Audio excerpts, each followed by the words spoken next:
Perkenalkan, nama saya Aida Fitria, NIM D600836 dari kelompok 19. Yang pertama, saya akan menjelaskan tentang konsep dasar Time and Motion Study.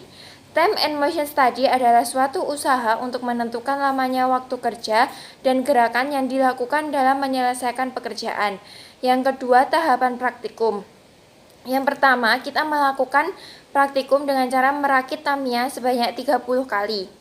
Karena 30 kali di kelompok kami itu belum seragam atau belum cukup, jadi kita menambah 2 lagi perakitan Tamiya agar cukup dan seragam.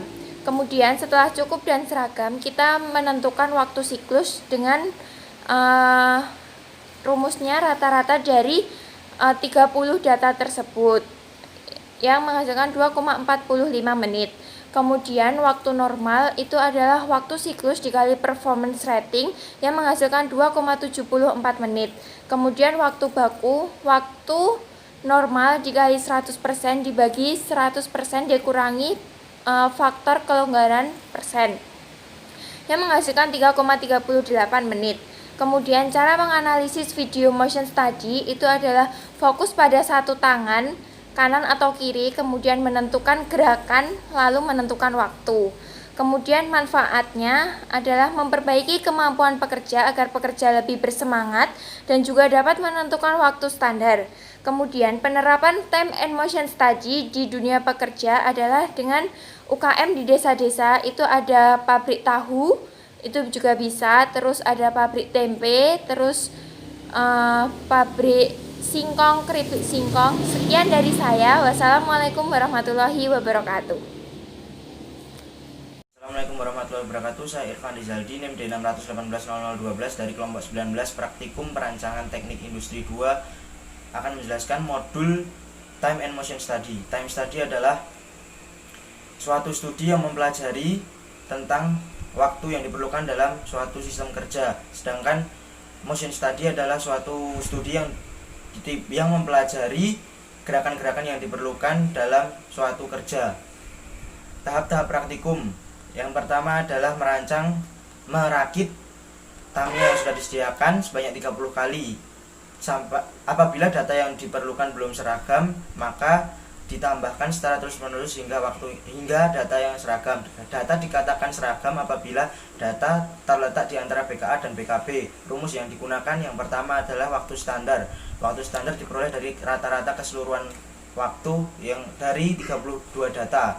Yang kedua adalah waktu normal. Waktu normal diperoleh dari waktu standar dikalikan faktor penyesuaian. Yang ketiga adalah waktu baku. Waktu baku diperoleh dari waktu normal dikalikan 100% per 100% dikurangi persentase allowance. Lalu yang ketiga adalah proses analisis video. Proses analisis video dilakukan dengan mengamati gerakan dan waktu yang diperlukan dalam gerakan merakit Tamiya sesuai dengan yang diperintahkan. Dan pengamatan dilakukan salah satu tangan dahulu. Lalu yang keempat adalah manfaat time and motion study. Time and motion study digunakan untuk menemukan gerakan dan waktu yang efektif dan efisien. Yang terakhir adalah pemanfaatan dari time and motion study adalah di industri-industri besar seperti perakitan mobil, perakitan mainan, atau warahmatullahi wabarakatuh. Sebelumnya, perkenalkan, nama saya Abian Rusel Sihanggara, NIM D6001815 dari kelompok 19. Yang pertama, saya akan menjelaskan konsep time and motion study, yaitu untuk mengetahui gerakan-gerakan pekerja untuk menyelesaikan pekerjaannya berdasarkan perhitungan waktu, agar pekerjaan itu lebih efektif dan efisien. Yang kedua, tahapan-tahapan praktikum. Untuk melakukan pengambilan data dilakukan dengan cara merakit Tamiya sebanyak 30 kali. Kenapa 30 kali? Karena agar datanya itu berdistribusi normal dan datanya itu harus cukup serta seragam. Apabila sudah terpenuhi, maka dilakukan perhitungan mencari waktu siklus, waktu normal, dan waktu baku. Untuk waktu siklus dengan cara mencari rata-rata dari data yang diperoleh, kemudian mencari waktu normal dengan cara waktu siklus dikali ranting faktor atau faktor penyesuaian.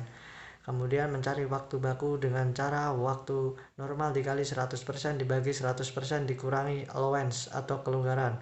Yang ketiga, cara untuk menganalisis video menggunakan aplikasi MPCHC dengan cara fokus pada salah satu tangan, kemudian mencatat gerakan dan lamanya gerakan. Yang keempat, manfaat time and motion study, yaitu untuk membuat sistem kerja itu lebih efektif dan lebih efisien. Yang kelima, penerapan time and motion study di bidang kerja atau di dunia kerja. Misalnya di bidang konveksi bantal dan guling, bidang konveksi penjahitan dan sebagainya. Sekian dari saya, kurang lebihnya mohon maaf. Terima kasih. Wassalamualaikum warahmatullahi wabarakatuh.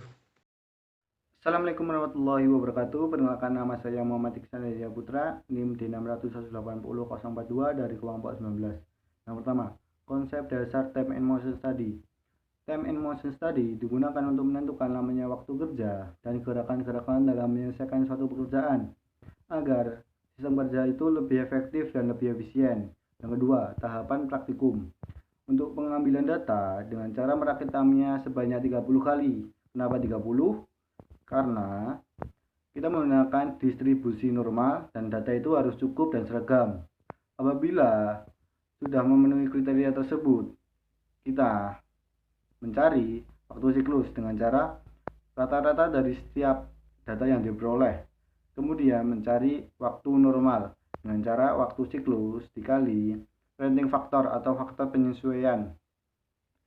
Kemudian mencari waktu baku dengan cara waktu normal dikali 100% dibagi 100% dikurangi allowance atau kelonggaran. Yang ketiga, cara menganalisis video. Kita menggunakan software MPCHC, kemudian kita fokus terhadap salah satu tangan terlebih dahulu, kanan atau kiri, kemudian mencatat setiap gerakan dan lamanya waktu. Yang keempat, manfaat dari time and motion study untuk membuat sistem kerja lebih efektif dan lebih efisien. Yang kelima, penerapan dalam dunia kerja. Di bidang konveksi seperti penjahit, kemudian membuat bantal, membuat guling, dan sebagainya. Sekian dari saya. Wassalamualaikum warahmatullahi wabarakatuh. Assalamualaikum warahmatullahi wabarakatuh. Perkenalkan, nama saya Yusuf Oktaviani, NIM D600180124 dari kelompok 19.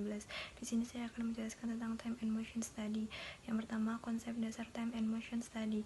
Time study merupakan waktu pengukuran untuk menentukan lamanya waktu kerja dalam menyelesaikan suatu pekerjaan yang dibutuhkan oleh operator.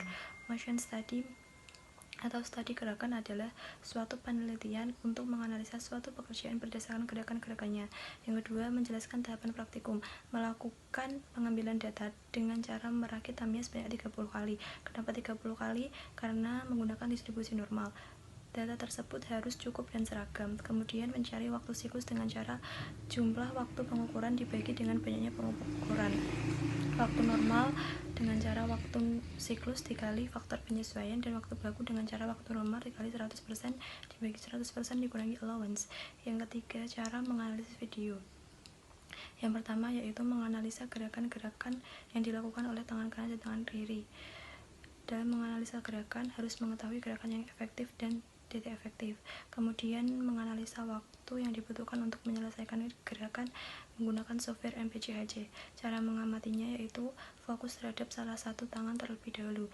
Yang keempat yaitu manfaat time and motion study untuk memperbaiki kemampuan pekerja supaya lebih semangat dalam bekerja, untuk mengurangi kelelahan pekerja, untuk menentukan standar waktu, dan untuk mengetahui gerakan-gerakan yang tidak efektif.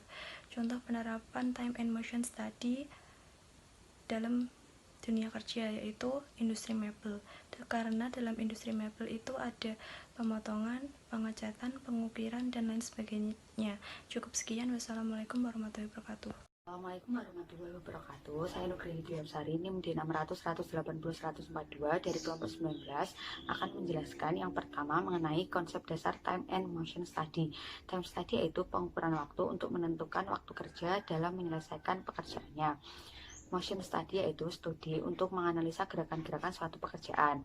Studi mengenai waktu dan gerakan ini dilakukan agar didapatkan waktu dan gerakan yang efektif dan efisien. Yang kedua yaitu tahapan praktikum dan perhitungan waktu baku.